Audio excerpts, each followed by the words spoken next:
Hello friends, स्वागत है आप सभी का आपके अपने चैनल परफेक्ट स्टडी वे में।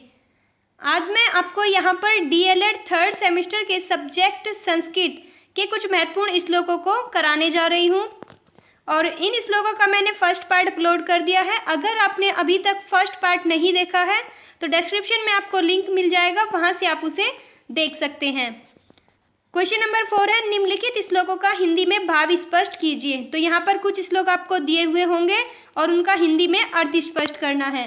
मैंने आपको पहले वीडियो में बताया था कि आप किस तरीके से क्वेश्चन जो है अलग अलग तरह से आते हैं और लेकिन सब में एक ही बात कॉमन होती है कि उनका हिंदी अनुवाद करना होता है।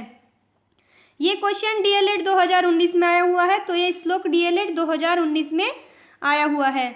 पृथिव्याम त्रीणि रत्नानि, पृथिव्याम का मतलब होगा पृथ्वी पर, त्रीणि का मतलब होगा तीन और रत्नानि का मतलब होगा रत्न। पृथ्वी पर तीन ही रत्न हैं। जलमग्नम सुभाषितम, जलमग्नम का मतलब होगा जल और अन्न, सुभाषितम होगा अच्छे वचन। तो पृथ्वी पर तीन ही रत्न हैं, जल, अन्न और अच्छे वचन। मूढ़े पाषाण खंडेशु रत्न संज्ञा विधीयते, मूढ़े का मतलब होगा मूर्ख व्यक्ति, पाषाण होगा पत्थर के और खंडेशु होगा टुकड़े। किंतु फिर भी मूर्ख व्यक्ति पत्थर के टुकड़ों को ही रत्न की संज्ञा देते हैं, अर्थात मूर्ख व्यक्ति पत्थर के टुकड़ों को ही रत्न कहते हैं। नेक्स्ट श्लोक है यहाँ पर, अयम निजः प्रोवेति गणन लघु चेत सामः उदार चरितानाम तु वसुदेव कुटुंबकम। अय निज, यह मेरा है, प्रोवेति यह उसका है, गणन लघु चेत सामः, यहाँ पर लघु चेत इसका मतलब होगा संकुचित चित्त वाले। तो यह मेरा है, यह उसका है, ऐसी सोच संकुचित चित्त वाले व्यक्तियों की होती है। उदार चरिताना तू वसुदेव कुटुंबकम, उदार चरिताना का मतलब होगा उदार चरित्र वाले लोगों के लिए तो वसुदेव, वसुदेव होगा संपूर्ण पृथ्वी और कुटुंबकम होगा एक परिवार जैसी। तो उदार चरित्र वाले व्यक्तियों के लिए तो यह पृथ्वी एक परिवार जैसी ही होती है। ये क्वेश्चन डीएलएड 2018 में आया हुआ है, जैसा कि आप स्क्रीन पर देख सकते हैं। अब नेक्स्ट श्लोक है, त्वम आदिदेव पुरुषः प्राणः, त्वम आदिदेव, आदिदेव का मतलब होगा आदिदेव और त्वम का मतलब होगा तुम यानी आप। तो आप आदिदेव हो, पुरुषः पुराणः प्राचीन पुरुष हो, तौमस्य विश्वस्य परम निधानम, तौमस्य आप इस विश्व की विश्वस्य, विश्वस्य होगा विश्व यानी संसार और परम, परम का मतलब होगा श्रेष्ठ, निदानम, निदानम का मतलब होगा निदान या फिर आश्रय। तो आप इस संसार के श्रेष्ठ आश्रय हो या फिर आप इस संसार के श्रेष्ठ निदान हो। वेतासी वेद्यम च परम च धामे, वेतासी, वेतासी का मतलब होगा यहाँ पर आप जानने वाले हो, वेद्यम और जानने योग्य हो, परम च धाम और आप परम धाम हो। तव्य तते विश्व अनंत रूप है, हे अनंत रूप वाले, विश्व अनंत रूप का मतलब होगा हे अनंत रूप वाले ईश्वर, तव्य ततम आपसे ही संसार व्याप्त है।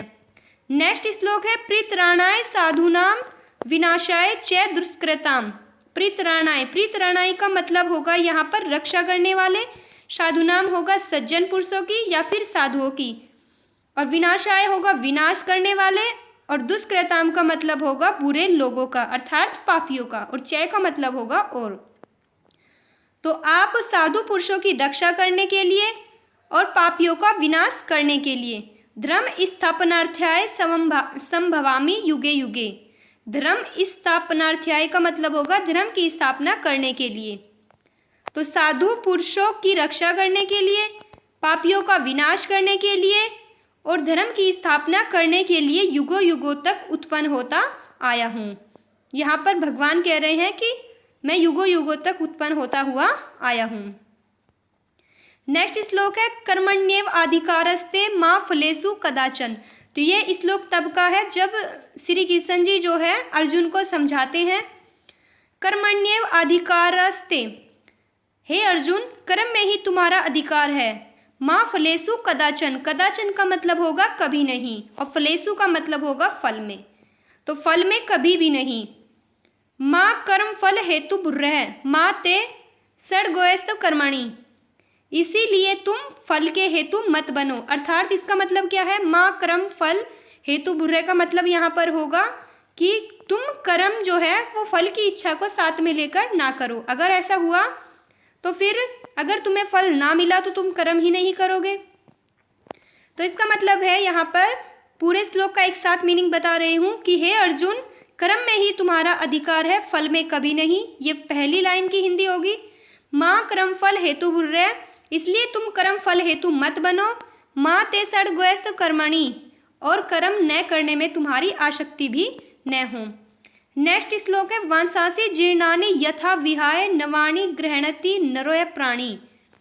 तो वांसांसि का मतलब होगा यहाँ पर वस्त्र, और जीर्णानि होगा फटे पुराने, यथा विहाय इसका मतलब होगा त्याग कर अर्थात छोड़कर। नवानि का मतलब होगा नए या नवीन, और गृह्णति का मतलब होगा ग्रहण करना, और नर प्राणी का मतलब होगा मनुष्य। तो जिस प्रकार मनुष्य जीर्णानि अर्थात फटे पुराने वस्त्रों को त्याग कर, विहाय का मतलब होगा त्याग कर या छोड़कर, नवानि गृह्णति नवीन वस्त्रों को ग्रहण करता है, तथा शरीराणि विहाय जीर्णा नन्यानि संयति नवानि देहि, उसी प्रकार यह आत्मा भी जीर्णा पुराने शरीर को छोड़कर नवीन शरीर में प्रवेश कर जाती है, अर्थात नवीन शरीर को धारण कर लेती है। ये श्लोक इम्पोर्टेंट आप मान सकते हैं क्योंकि इजी है और आसानी से इसे याद भी किया जा सकता है। नेक्स्ट श्लोक है साहित्य संगीत कला विहीन साक्षात पशु पुच्छ विषाणहीन। साहित्य संगीत कला विहीन इसका मतलब होगा जो व्यक्ति साहित्य संगीत और कला से रहित है। साक्षात पशु, वह साक्षात पशु के समान है। पुच्छ विषाणहीन, पूंछ और सींगों के बिना ही। तो जिस व्यक्ति को साहित्य संगीत और कला का ज्ञान नहीं है वह व्यक्ति पूंछ और सींगों के बिना ही साक्षात पशु के समान है।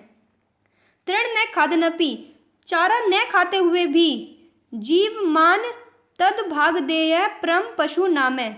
तो चारा न खाते हुए भी वह इस पृथ्वी पर जीवन धारण करता है। अर्थात कहने का मतलब है कि जिस व्यक्ति को साहित्य संगीत और कला का ज्ञान नहीं है उससे तो अच्छे, फिर उससे तो श्रेष्ठ पशु ही हैं। जल बिंदु निपातेन कर्मशय पूर्यते घट। तो जल बिंदु होगा जल की बूंदे गिरने से, निपातेन होगा गिरना, और क्रमशः लगातार, पूर्यते घट होगा घड़ा। तो जिस प्रकार जल की लगातार बूंदे गिरने से, यानी जिस प्रकार जल की बूंद बूंद गिरने से घड़ा पूरा भर जाता है, उसी प्रकार सा हेतु सर्वविधानाम धर्मस्य च धनस्य च। तो उसी प्रकार सभी विधाओं, धन और धर्म की वृद्धि का कारण भी यही है।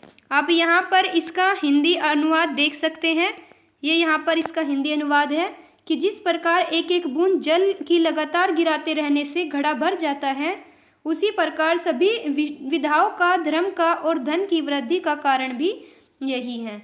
तो यहाँ तक मैंने आपके कुछ श्लोक करा दिए हैं और एग्ज़ाम की दृष्टि से जो मुझे इम्पोर्टेंट लगेंगे आगे भी करा दूंगी ताकि आपका कोई भी श्लोक ना छूटे। उम्मीद है आपको वीडियो अच्छी लगी होगी और समझ में भी आई होगी। तो अगर आपको समझ भी आया है और अच्छी भी लगी है वीडियो तो इसे लाइक करें, शेयर करें और कमेंट ज़रूर करें। मिलते हैं नेक्स्ट वीडियो में। Thanks for watching.